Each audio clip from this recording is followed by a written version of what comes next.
Hello, friends. My name is Vishruta Vinna, and I come from civil service background. Prior to my civil service stint, I had also worked as an assistant professor at a university. I have long been associated with IAS mentoring and guidance programs for more than 2 decades by now. And currently, I am a faculty with An Academy, the most happening place in the country today in the world of online education. And today, I have brought something very special for you, that is the types of majorities used in parliament as per the Indian Constitution. तो जैसा कि आमतौर पर देखते हैं हम कि बहुत सारे कैंडिडेट्स को इस बात में डिफ़िकल्टी होती है कि संविधान में कौन कौन से अलग अलग प्रकार के बहुमत बताए गए हैं. In order to get different types of legislations passed, what all different types of majorities have been provided for in the Constitution, that I'm going to briefly discuss with you today. It will give you better clarity not only for the preliminary examination of civil service, which is imminent now on 10th of October, but also it will give you a wider exposure on the subject for the main examination. And it will also help you in your essay writing paper. Now, the point to understand, first of all, to begin with, about the types of majorities used in parliament is that there are 4 types of majority. जैसे कि हम तो आमतौर पर ये समझते हैं कि बहुमत जो है, एक तो साधारण बहुमत होगा, सिंपल मेजॉरिटी, या विशेष बहुमत होगा, स्पेशल मेजॉरिटी. लेकिन ऐसा नहीं है. There are actually 4 types of majorities, और वो अलग अलग मेजॉरिटीज़ की अलग अलग एप्लीकेबिलिटी है, और किस कॉन्टेक्स्ट में और किस पर्टिकुलर प्रोविज़न में उसकी क्या एप्लीकेशन है वो जानना बहुत ज़रूरी है. तो सबसे पहले जो अंडरस्टैंड करने की चीज़ है कि although there is no explicit classification of these majorities given anywhere in the constitution, इन मेजॉरिटीज़ का कोई अलग से क्लासिफिकेशन तो संविधान में कहीं प्रोवाइडेड नहीं है. But a more careful reading of different articles of the Constitution would lead us to 4 different types of majorities.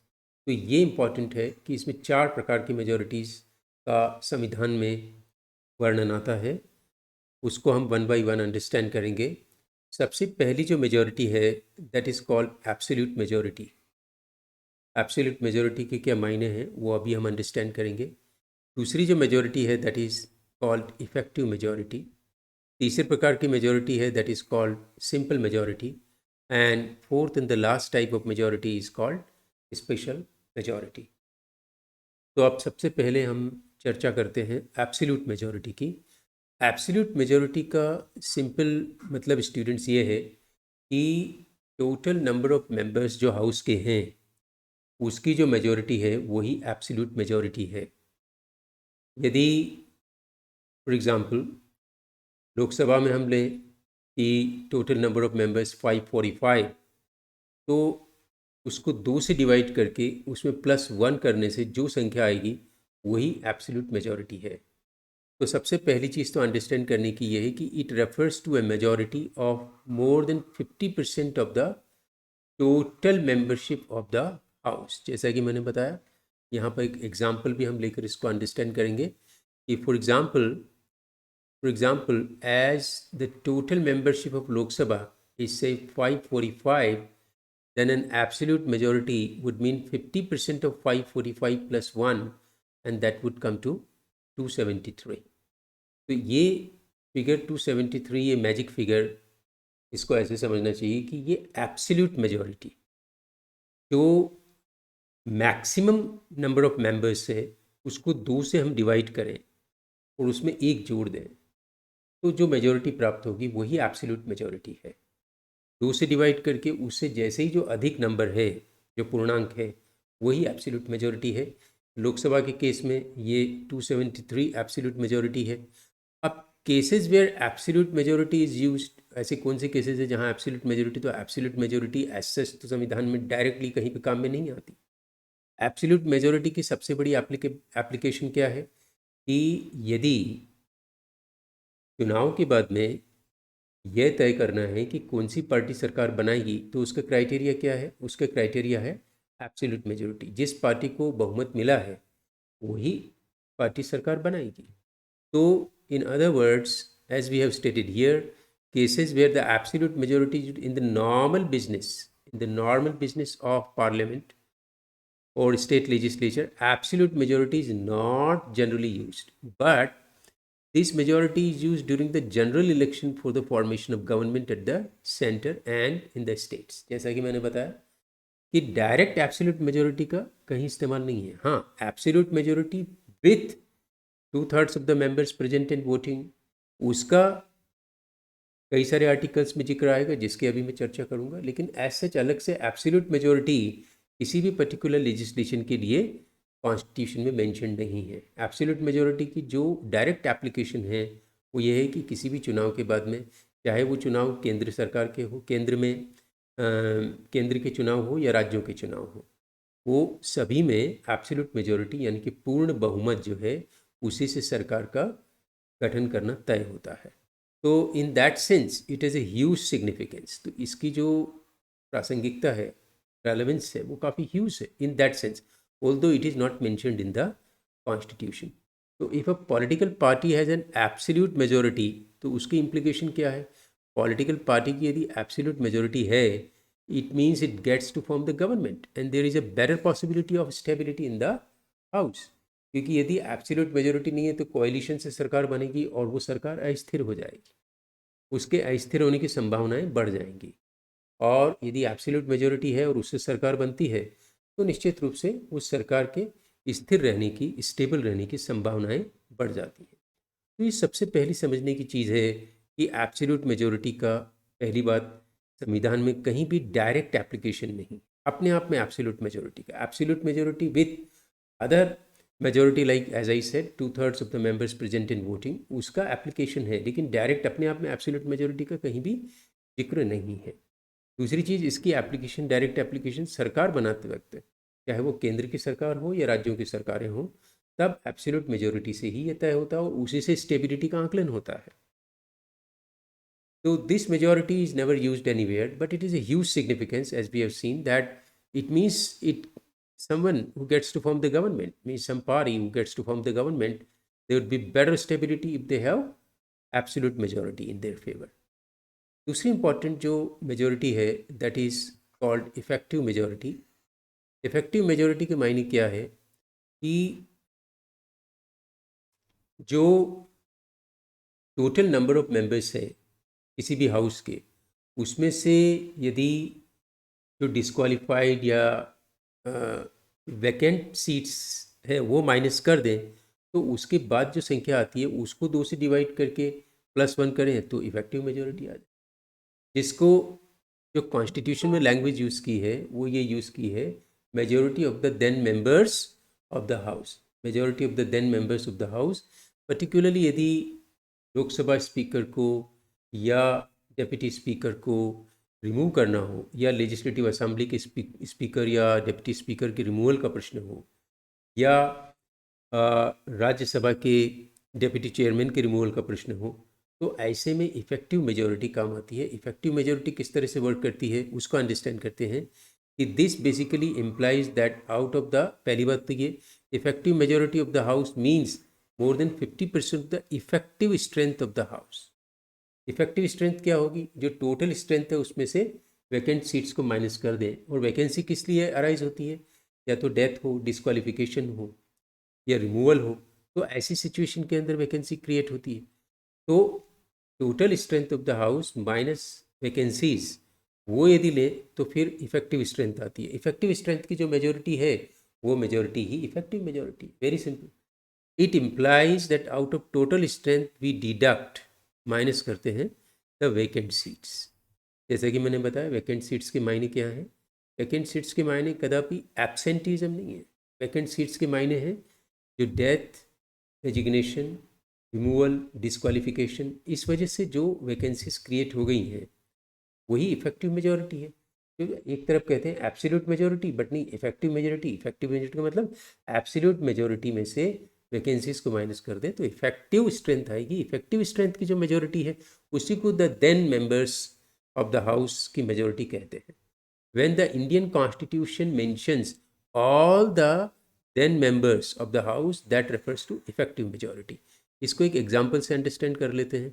यदि राज्यसभा में out of A total strength of 245 members से 15 vacancies arise, 15 vacancies arise on account of either death or disqualification or removal for whatever reason, right?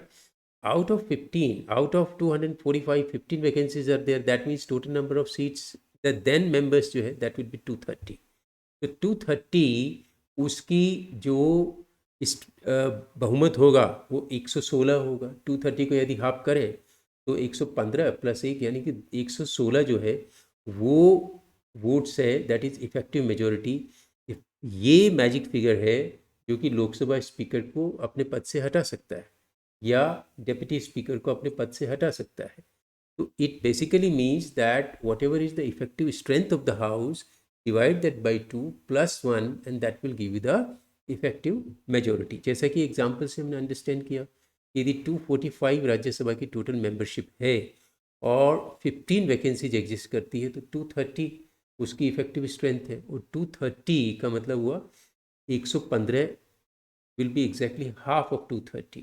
तो 115 से अधिक जो पूर्णांक होगा वो 116। That means the majority, the then majority of the then members of the house, that would be 116. So this is how we arrive at this magic figure of effective majority, which is so potent and powerful that if these many members concur to a proposal, then Lok Sabha Speaker, Lok Sabha Deputy Speaker, Deputy Chairman of Rajya Sabha, similarly in the legislative assemblies, the presiding officers can be removed. So we will also understand cases where effective majority is used. Now, various articles of the Constitution which mention effective majority of all the then members of the House. This is important that it is talking about all the then members of the House. वो क्या है? Article 67B, removal of the vice president. यदि vice president का removal करना है तो फिर जो, क्योंकि वाइस प्रेसिडेंट जो है वो राज्यसभा के चेयरमैन होते हैं, उनका रिमूवल करना है तो राज्यसभा की राज्यसभा की इफेक्टिव मेंबरशिप काम आएगी, means majority of the then members of Rajya Sabha. तो removal of vice president under article 67 clause B, ये ध्यान रखने की बात है। Similarly article 90C, it talks about removal of the deputy chairman of the Rajya Sabha. Article 94C, it talks about removal of the speaker and deputy speaker of the Lok Sabha, 94C. 90C talks about removal of the deputy chairman of Rajya Sabha, and 67B that talks about removal of the vice president. जैसे कि हम जानते हैं कि 67 जो article है vice president से संबंधित है, 67B उसमें particularly removal of the vice president. तो राज्यसभा में यदि इफेक्टिव मेजॉरिटी से कोई प्रस्ताव पारित होता है हमारे उपराष्ट्रपति यानी कि वाइस प्रेसिडेंट के रिमूवल के लिए, तो he would be removed. Of course, there is a procedure laid down in my plus course. I am going to talk about it in much details. You can follow me up and join my plus course, which I am going to shortly launch. That plus course we are going to start from 16th of this month. You can join there. Plus, like in addition to that, we are also going to launch a brief 7 days 7-session course shortly that would be exclusively on the question series, keeping the UPSC pattern in mind. You can join that also, and that course would be launched just in a couple of days. Anyways, so let us talk about 90C. 90C is talking about the removal of the deputy chairman of Rajya Sabha. 94C is talking about removal of the speaker and deputy speaker, speaker and deputy speaker of the Lok Sabha. 179C, this article talks about removal of the speaker and the deputy speaker of the legislative assembly of the state. And 183C talks about removal of the chairman and deputy chairman of legislative council of a state. सभी states में legislative councils नहीं है, पर जहाँ पर है वहाँ पे उसके चेयरमैन और डेप्यूटी चेयरमैन को हटाने के लिए under article 183C effective majority से हटाया जा सकता है। इसके बाद अंडरस्टैंड करते हैं सिंपल मेजॉरिटी यानी कि साधारण बहुमत जो है। साधारण बहुमत का स्टूडेंट्स मतलब ही ये है कि 50% of the members present in voting and +1, that will be just उसका जो अगला पूर्णांक होगा वही। जैसे मेंबर्स प्रेजेंट इन वोटिंग यदि 200 है हाउस में, मान लो लोकसभा में 200 members present and voting, present इससे अधिक हो सकते हैं लेकिन कुछ एब्सटेन करते हैं, तो प्रेजेंट इन वोटिंग की संख्या मान लो 200 है, तो उसमें जो सिंपल मेजॉरिटी है वो 101, बिकॉज 50% ऑफ 200 वुड बी 100, तो 101 की जो मेजॉरिटी है वो सिंपल मेजॉरिटी होगी। और हमारे संविधान के कई सारे जो हिस्से हैं वो इससे संशोधित किए जा सकते हैं, और जो आमतौर पर लेजिस्लेशन है वो सिंपल मेजॉरिटी से पास होता है, उसको भी हम डिटेल्स में लेटर ऑन अंडरस्टैंड करेंगे। This refers to the majority of more than 50% of the members present and voting. यही समझने की बात है, प्रेजेंट कितने हैं उसमें से वोट कितने कर रहे हैं, मतलब कुछ लोग प्रेजेंट तो हैं और वो एब्सटेन कर रहे हैं, they are not casting their vote, तो प्रेजेंट इन वोटिंग की जो मेजॉरिटी है वही सिंपल मेजॉरिटी है। This is also known as functional majority, इसका जो दूसरी टर्मिनोलॉजी है that it is also called functional majority, और it is also called working majority. तो सिंपल मेजॉरिटी के 3 नाम हैं। There are 3 different terms used for simple majority, functional majority or working majority. The simple majority is the most frequently used form of majority in parliamentary business. When the constitution or the laws do not specify any type of majority required for a particular legislation to be carried through, then simple majority is considered for voting. This is important that कोई चीज़ otherwise specified नहीं है, so it means that that particular piece of legislation would be through with the help of simple majority of that house. तो simple majority साधारण बहुमत जो है उसके मायने यही है कि जो प्रेजेंट इन वोटिंग मेंबर्स हैं उसको संख्या को हम 2 से विभाजित करके +1 करें तो we will get to have simple majority. एक इलस्ट्रेशन से इसको अंडरस्टैंड कर सकते हैं। To understand the simple majority, let us consider a situation in the Lok Sabha that on a particular day out of a total strength of 545 say 45 members were absent. 45 were absent, मतलब वो तो participate ही नहीं किया, वो absent, physically absent है, and 100 abstained from voting, उन्होंने vote ही नहीं दिया, वोट देना अस्वीकार कर दिया। तो 100 abstained and 45 were absent and 100 abstained, तो जो प्रेजेंट इन वोटिंग कितने हैं, only 400 members were present in voting. तो 400 की जो सिंपल मेजॉरिटी बनेगी वो क्या बनेगी, 400 डिवाइडेड बाई 2 +1 दैट इज 201। तो कोई भी कार्य जो संसद का है, चाहे वो किसी भी लेजिस्लेशन से संबंधित है, जहाँ सिंपल मेजॉरिटी एप्लीकेबल है और साधारण बहुमत से वो लेजिस्लेशन पारित किया जा सकता है, तो ऐसे में ये गणना करके सिंपल मेजॉरिटी का कैलकुलेशन किया जाता है।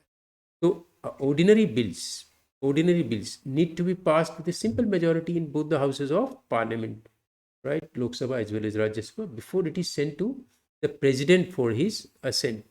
राष्ट्रपति की स्वीकृति के लिए जाने से पहले दोनों सदनों में वो साधारण बहुमत से अधिकांश लेजिस्लेशन पास होना आवश्यक है। अब इस इलस्ट्रेशन के बाद सिंपल मेजॉरिटी की एप्लीकेबिलिटी क्या है, कहाँ कहाँ पर सिंपल मेजॉरिटी काम आती है, उसको अंडरस्टैंड करते हैं। To pass ordinary bills, money bills, financial bills, फिर to pass no confidence motion, adjournment motion, no confidence motion, this is no confidence motion, adjournment motion, censure motion, confidence motion. ये different motion है parliamentary business and proceedings में, इसकी हम बाद में विस्तार में चर्चा करेंगे कि नो कॉन्फिडेंस मोशन क्या होता है, कॉन्फिडेंस मोशन क्या होता है, एडजर्नमेंट मोशन क्या होता है, सेंश्योर मोशन क्या होता है, और डिफरेंट अदर मोशंस जो हैं पार्लियामेंट में वो कितने प्रकार के होते हैं, उनकी क्या एप्लीकेबिलिटी है, क्या सिग्निफिकेंस है, that we shall understand later on in our plus course. Suffices it to say as of now कि अभी ये ordinary bills, money bills, financial bills के को पास करने के लिए सब जगह सिंपल मेजोरिटी काम आती है। नो कॉन्फिडेंस मोशन के लिए, कॉन्फिडेंस मोशन के लिए, एडजमेंट मोशन के लिए, सेंश्योर मोशन के लिए भी सिंपल मेजोरिटी काम आती है।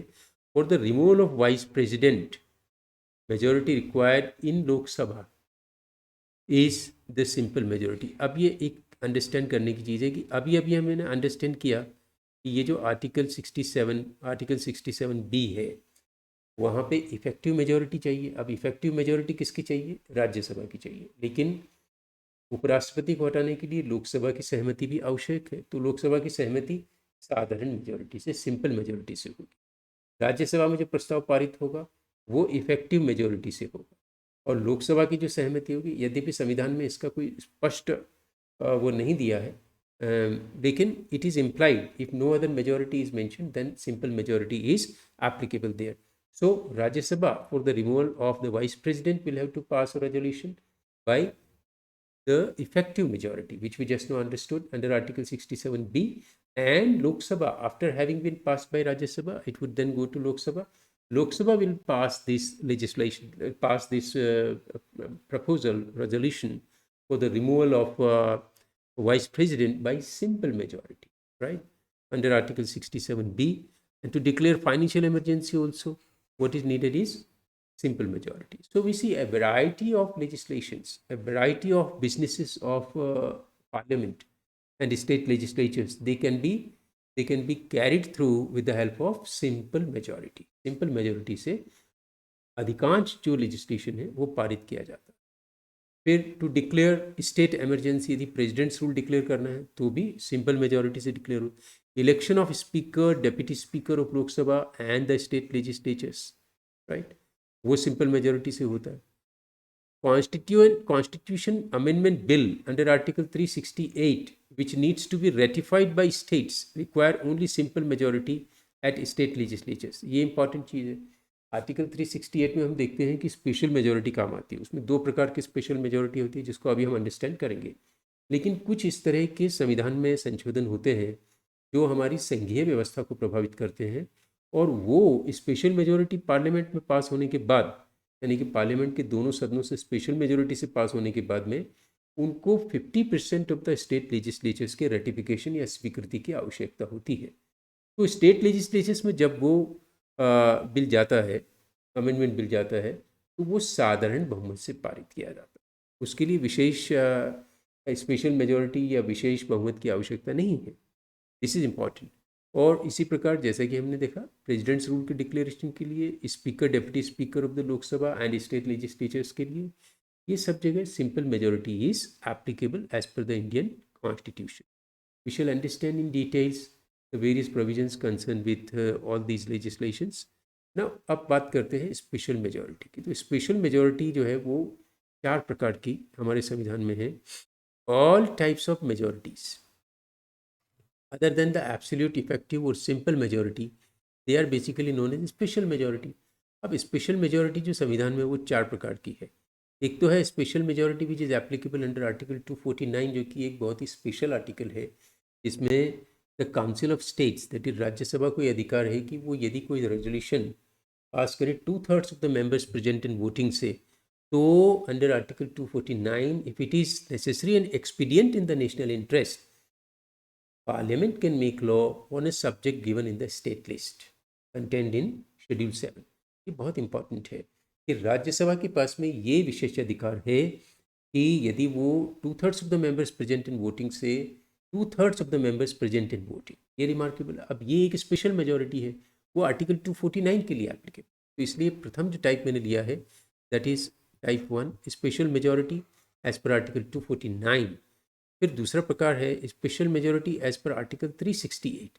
अब 368 में क्या है कि इसमें स्पेशल मेजॉरिटी जो मेंशन्ड है, कई सारे प्रोविजंस हैं कॉन्स्टिट्यूशन के जो स्पेशल मेजॉरिटी अंडर आर्टिकल 368 से संशोधित हो सकते हैं, उसी से संशोधित हो सकते हैं, चाहे वो फंडामेंटल राइट्स हो, directive principles of state policy हो, और भी कई सारे प्रोविजंस।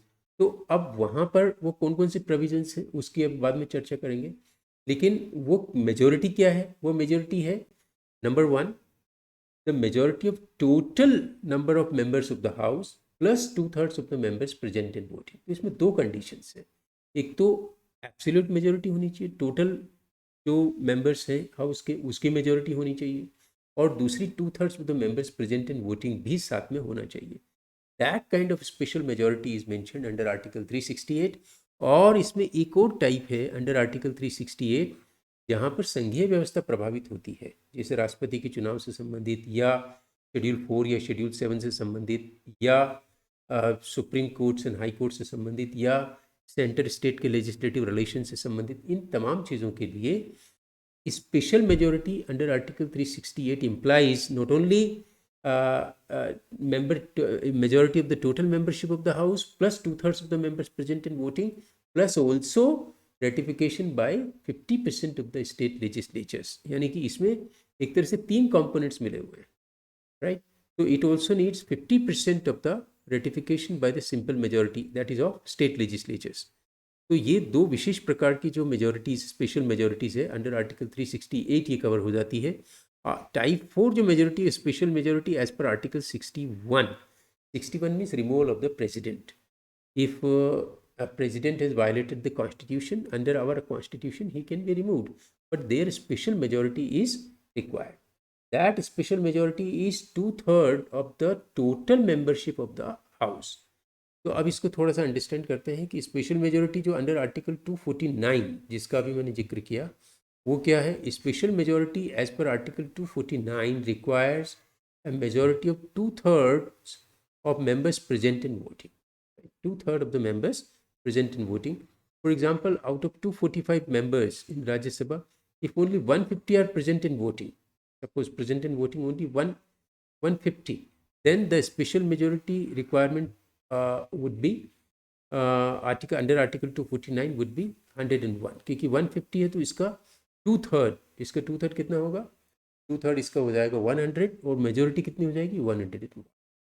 तो ये स्पेशल मेजोरिटी अंडर आर्टिकल 249 है। Cases where special majority as per article 249 use to pass the Rajya Sabha, if the Rajya Sabha passes a resolution to empower parliament to make laws in the state list, which is valid for up to 1 year and can be extended any number of times। So that apart, that of course we shall study that if it is necessary and expedient in the national interest, then only Rajya Sabha passes this resolution and empowers parliament to legislate on a subject which is actually not within its competence, which is actually in the state list, then this kind of majority is applied there। Then special majority under article 368 is another important area। I already told you that ये जो विशेष प्रकार का बहुमत है, special majority require under article 368 requires a majority of 2/3 of the members present in voting supported by more than 50% of the total strength of the house। That means 50% of the total strength of the house से ज़्यादा absolute majority भी होनी चाहिए, और 2/3 of the members present in voting वो भी सहमति दें। तो इस प्रकार का जो विशेष बहुमत है वो विशेष बहुमत से आर्टिकल 368 के कई सारे प्रोविजंस जो हैं अंडर आर्टिकल 368 वो संशोधित किए जा सकते हैं संविधान के। This type of majority used for most of the constitutional amendments. संविधान में जो संशोधन होते हैं कॉन्स्टिट्यूशनल अमेंडमेंट्स के लिए यूज़ की जाती है amendment bills. To pass a constitution amendment bill in Rajya Sabha, in addition to getting the support of 123 members, the bill should be favored by more than 2/3 of the members present। and तो जैसा हम देखते हैं 123 मतलब यदि 245 का आप मोर देन 50% करोगे तो वो एग्जैक्टली 123 आएगा। In addition to 123 members 2/3 of the members present in voting भी चाहिए, राइट, कि जितने प्रेजेंट इन वोटिंग है उसका 2/3 भी होना चाहिए। दोनों कंडीशन साइमल्टेनियसली सेटिस्फाई होगी तभी वो लेजिस्लेशन संविधान संशोधन का पारित होगा। अब cases where the special majority is used as per article 368 to pass constitutional amendment bills which do not affect federalism in general। जैसा कि मैंने बताया यदि संघीय व्यवस्था को प्रभावित करते हैं तो फिर उसके लिए तो स्टेट लेजिस्लेचर्स की 50% की सहमति चाहिए, चाहे वो साधारण बहुमत से है। लेकिन अंडर आर्टिकल 368 यदि फेडरल व्यवस्था को प्रभावित नहीं करते तो बाकी तमाम चीज़ें तो स्पेशल मेजोरिटी में ही आएगी। यानी कि जो अभी हम डिस्कस कर रहे हैं, रिमूवल ऑफ जजेस of the supreme court and high court for example, right, removal of chief election commissioner and controller and auditor general of India, ये सुप्रीम कोर्ट जजेस, हाई कोर्ट जजेस का रिमूवल ये स्पेशल मेजोरिटी से होता है। CEC, that is chief election commissioner, और C&AG, that is controller and auditor general of India, इनका रिमूवल वो स्पेशल मेजोरिटी से होता है। Approval of national emergency, national emergency का अप्रूवल है वो special majority requires special majority as per article 352 in both the houses. Both the houses में पहले सिंपल मेजोरिटी था, लेकिन बाद में, जैसा कि हम बाद में देखेंगे कि प्लस कोर्स में वील अंडरस्टैंड दिस, कि subsequently through constitutional amendment this was changed from simple majority to special majority.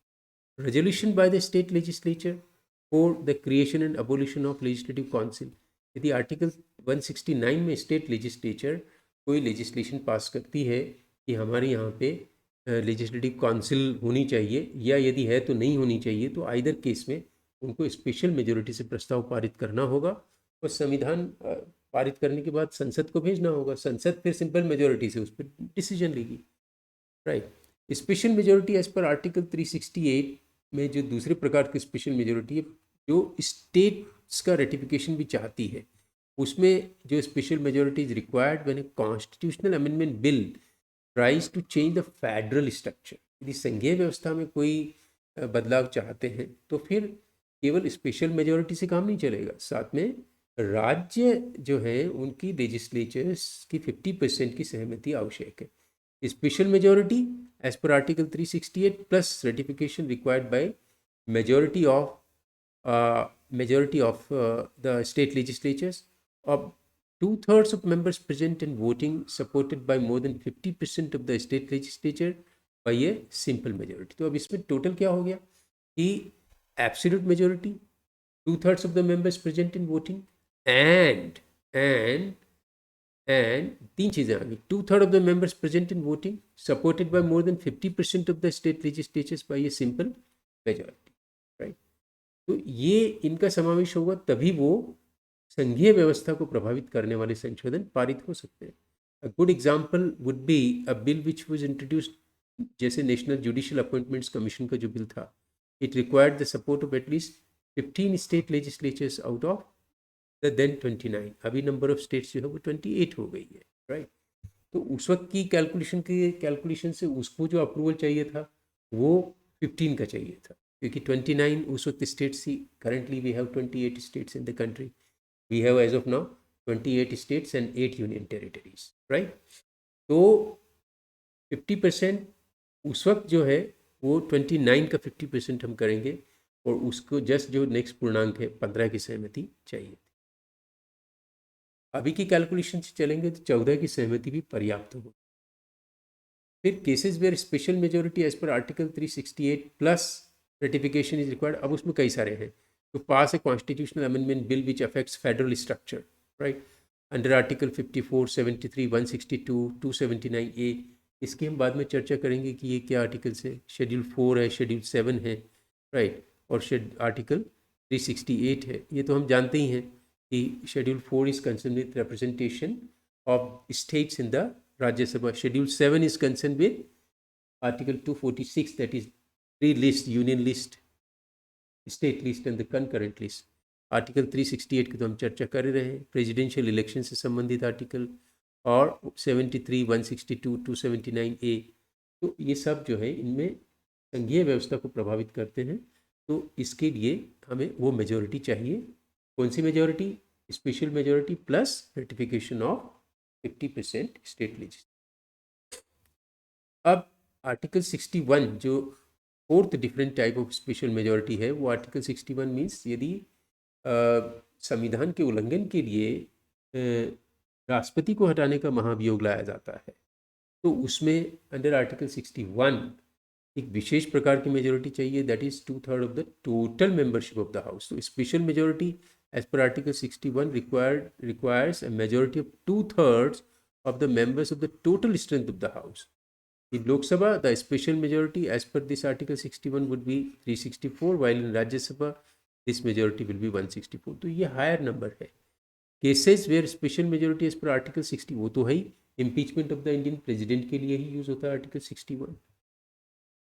Now, students, that brings me to the close of my talk on this, but I would like to tell you that this is high time for you to join Unacademy, because Unacademy is offering you great offers, and some of these offers which I have bundled up for you are very meaningful and useful. You should subscribe to these courses at this time, because then you become entitled for uh, great offers which we are currently running. For example, this combo offer is there: 1 year subscription to crack it all. That is, you get 25% off for the optionals, 10% using the referral code. For example, if you use my referral code VI10, you get to have 10% additional discount. Right, 10% additional discount you become entitled in addition to all these two, and test series for the optional, and prelims and mains would be totally free. So this is a great offer: the 1 year subscription, 2 year subscription, 3 year subscription, 1 year plus. If you go for it, then you are entitled for all these offers. Then mentorship week we are currently running, that is 29th of July to 4th of August. And in this, with the purchase of any of iconic general studies program, plus you pay only 2,000 rupees as down payment, then instead of 27,500 for the optional, only 2,000 you pay, and you get to have complete iconic GS optional subscription plus complete test series worth 45,000. Plus, of course, CSC Assure, I am going to explain you shortly. India's most comprehensive, even 21 tests for each optional course, 16 sectional tests and 5 full-length tests would be worth 15,000 worth of rupees. They're totally free with 1 year plus subscription, right? 1 year or more. Comprehensive coverage till mains. Now, 1 year plan is valid till mains 22, and 2 year plan is valid till mains 23. So it is an extended coverage for you. Assure is a great offer for all the students who want to join Unacademy at this stage, that if you go for 2 year subscription, 3rd year subscription is free for you. That if you, in case if you don't make it to the civil service, then 3rd year we take it on ourselves and it is available for free to you. It's a great program. You can commit yourself to Assure program. That gives you big benefit. Then, of course, with 1 year plus subscription, 80 tests every year worth 30,000 rupees would be completely free for you. 20 books would be completely free for you, worth 10,000 rupees. That is also with 1 year plus subscription. And of course, if you are in need of loan, then 0% interest rate loan is available with no hidden charges and quick approval. Then, of course, UPSC Combat, we are running scholarships worth 4 crore rupees. And this 60-minute, 56 questions, this combat is there. Every Sunday, 11 a.m., you can participate in this and you can win scholarships worth up to 4 crores of rupees put together. Then, of course, Kitab series we have launched. This is a new effort actually, that our mentors would get in touch with you in order to explain you the specific books which you might be reading or they might have referred. And this program, normally during weekends, we run this program. It was started last month itself. The new batches for UPSC 21, 22 and 23 batches already, like we are starting from 4th of August. And we have the prelims score booster MCQ batches, 1 year batches for UPSC, 2 year batches for UPSC, Tamil batches also were started for UPSC, plus iconic and the plus series. Now, this is a great combination where you become entitled for personal guidance, study planner, study material, expert guidelines, and test analysis. All this is in addition to all the benefits of the plus course. So this is rather a great offer you can avail of. So students, all in all, I feel very happy to have interacted with you, and I will keep coming up with new videos which will enlighten you on the subject and pave the way for your success in future. I wish you all the very best. My name is Vishruta Vinna, and you can get enrolled on the Unacademy platform. You can follow me up, and my referral code, of course, VI10. You can avail of 10% additional discount on all our packages with the help of this referral code. I wish you all the best of success. Thank you.